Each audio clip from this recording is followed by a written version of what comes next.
We're back, baby. All right. So, Blue Gold game yesterday. First impressions, man. I tell you what, we are gonna look really good this year. Super impressed by CJ Carr.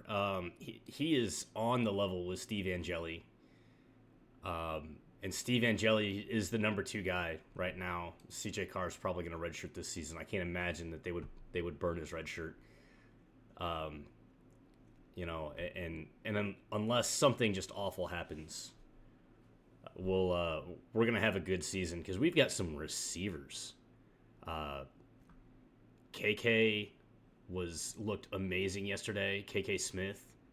I could not believe him. Hold on, I gotta pull up the depth chart because I'm learning new names kind of like as we're going here. Um, and that's a good thing, right? Like we have so many new players that have come in and are just kind of showing up. Like they're showing out. Like I would not have believed this at the beginning of the season that we were gonna be as good as we are. I kind of predicted the score. I said 28-24. I was tossing around, like does gold team get a field goal? Does gold team not get a field goal? But 28-21 was, I said 28-24 blue team. And that was entirely just based on the fact that we had Steve Angeli and CJ Carr on the blue team. I hate to say it. I kind of figured Kenny Minchie was going to throw a pick. Like, don't get me wrong, he is a tremendous athlete, right? Kenny Minchie is one of the best athletes on the team, like all around athlete, track and field style guy, really fast, really agile, absolutely elite. And just like the throwing mechanics are not fully there with him yet. Keep giving him some good coaching and some good training, and he's going to be an amazing quarterback. Wouldn't be surprised if he decides to go transfer portal if we pull Deuce Knight here in the coming weeks, because I think then he's going to feel like he's, kind of like stuck behind a big group of guys. But anything could happen, right? Like he's a sophomore. He could stay 1.5 more years, finish his degree at Notre Dame, and then he still have 3 years of eligibility someplace else. So lots of stuff can happen. RJ Oben played a little bit yesterday. He looked really good. I feel like the linebacking core, they did their jobs as a group. They did well. There was one particular play that I wasn't super impressed with when it came to Drake Bowen. He just kind of got lost in the shuffle a little bit. That happens, So I'm not. That's not a shot at Drake Bowen by any means. It was just kind of a bad read. All right, Mike. Thanks for stopping in, bud. And then, the D line just looked stout all around. The O line looked really good too. They did their jobs really, really well. So super impressed with what we had yesterday. Man, some other people that I need to just kind of like, Micah Gilbert. He's a freshman. He was breaking ankles yesterday with just like the way he started his routes, and he was open a lot. He's 6'2", 204 pounds. He's fast. He's he's gonna be an amazing ad this year. I don't know if he'll even play. He might be redshirted. And honestly, like with as deep as we are now at wide receiver, why not? Deion Colsey played really well yesterday. He went out, got his hands up, made some catches that we've been wanting to see him, the things that we've been wanting to see him do since he came on board. There was one particular that CJ Carr threw, kind of threaded a needle, and Colsey went up there and got it. And then he played defense really well on a pick that Angeli almost threw. So, love to see that. Love to see the big guy getting in there and playing a little bit of defense too when his backing his quarterback up on a bad throw. That was nice to see. That's stuff that we need more of. It's a team sport. There's 11 guys on the field. Everybody's got to do their part. So, all around, Great day yesterday. The other guy that I really want to talk about is Anais Williams. Williams, he kept his legs moving. He kept driving. He's a true freshman as well from Hannibal, Missouri. 5'10", 203 pounds. The guy is like, he's freaking beastly. Elusive, hides behind the line well, keeps his feet moving, breaks tackles. I mean, just really, really impressed. Kennedy Urlacher got some playtime yesterday. I think he's going to be a great safety. He's going to develop really well. He's really fast. He's got great visibility to the ball.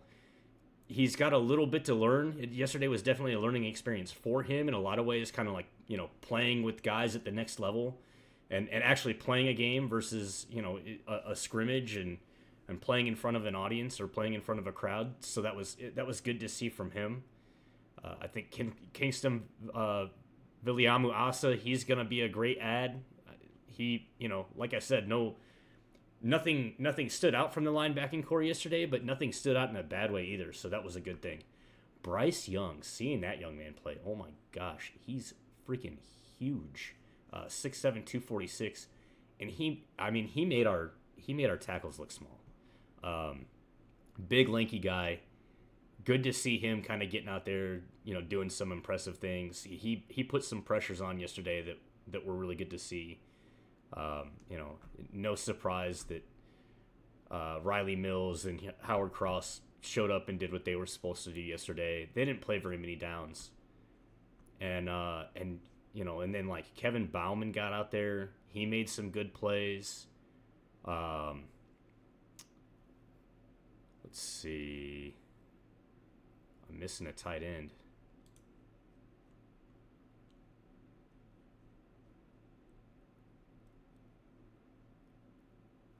Who am I missing? Not Garrity. Eli Raridan.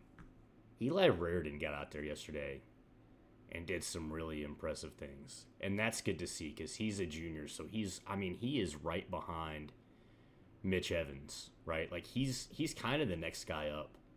And I wouldn't be surprised to see him, maybe Cooper.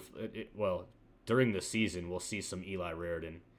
I wouldn't be surprised if we see some Cooper Flanagan too. He's a sophomore. I wouldn't, it'd be great to get him incorporated a little bit. And then we'll probably see some Charlie Selna. He's a graduate student. So, and he's 6'6", 247. I bet we get him involved on some packages. So that'd be nice to see. But the wide receiving core yesterday, wide receiver was one of those places where we really needed to work on things. And the wide receiver core and the talent there has really stepped up. Could not be more impressed with the way that they kind of handled themselves against what really is a great secondary. And we don't have a lot of depth in the secondary, but still great secondary.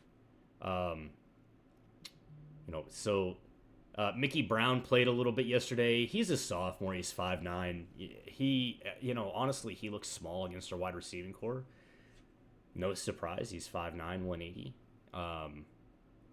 Benjamin Morrison was out yesterday. Micah Bell went out there and played, played some good downs against some guys, that were much taller than him.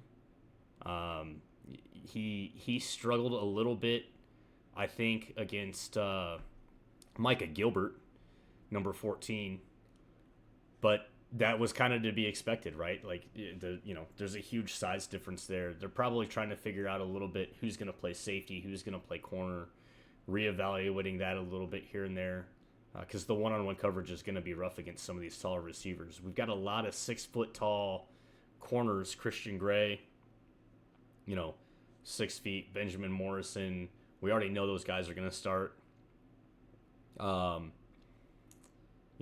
then it's just kind of a matter of who else is going to get in there and start. Probably Jaden Mickey. We'll see a little bit more of him. And then figuring out who's going to play nickel, whether it's going to be like Micah Bell or Mickey Brown or I think Marty Auer was the other guy that was kind of in the mix there at nickel. So we'll see what develops there. And yeah, I mean, I tell you what, this is going to be a great year. We already know Watts is going to perform well. We might see a little bit of Jordan Clark. Ben Minich is definitely going to be in there making some big plays. Devin Ford's going to be in there making some big plays. So our secondary is still stacked. We're returning the best defensive line in the country. It's going to be exciting. It's going to be really exciting. So we'll see what develops. Come August, we play week 0 in College Station. I keep joking that it's going to be 115 degrees in the shade and 100% humidity when we play. That's probably a little bit of an exaggeration, but it's going to be hot. It's an afternoon game. The temp will be going down as the sun keeps going down, but it's going to be a really, really hot game, both on the field and off the field, and both in the literal sense that it's going to be hot and in the figurative sense, because it's going to be a game to watch. I'm looking forward to it. It's a few months away. I can't imagine I'll be back for another podcast more than once between now and then. But we'll come back. We'll talk a little bit about recruiting, and maybe we'll get a couple of guests on over the course of the summer here. I've got some buddies that I want to talk to that really would probably be a good ad. We could talk a little bit about life after football at Notre Dame. So I'll see what some of my friends from the team that have since kind of come in and moved on have to say, and be nice to get them out here and give them a chance to talk a little bit about life after football at Notre Dame and life after football from the NFL. All right, I'll catch y'all later. Looking forward to doing this again here in a month or so. God bless. Go Irish. Love y'all. Talk to you soon. All right. I'm going to end stream really quick, and then I'm just going to start stream right away, right again, and we'll get some PGA Tour golf going. So I'll be back in like 2 seconds.